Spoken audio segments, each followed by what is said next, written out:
In today's video, I'm going to teach you how to add password protected pages in Notion websites in the quickest way possible. First, let's go ahead and open up Notion.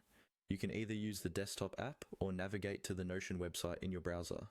If you haven't logged in yet, go ahead and do so with your credentials to access your workspace.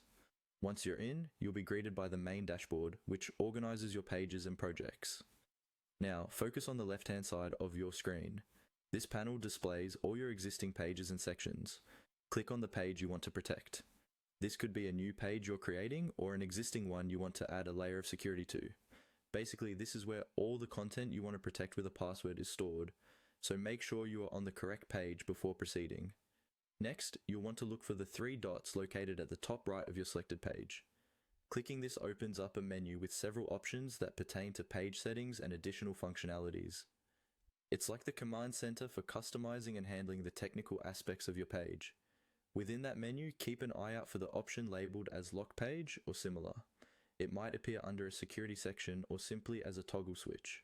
Click on this toggle button. As you switch it on, you're enabling the password protection feature for this page. This step is crucial as it ensures only individuals with the right password can access the content of this page. Make sure that your toggle is highlighted or in the on position to confirm it's activated. From here, you may be prompted to set a password. Choose something secure but memorable. You want to strike a good balance between complexity and ease of recall, ensuring that the password isn't easily guessable while also being straightforward enough that you don't forget it.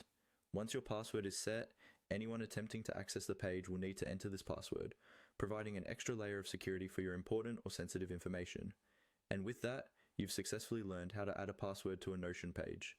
This extra step protects your valuable work or confidential information effortlessly while still allowing you to share it with those who have the correct password.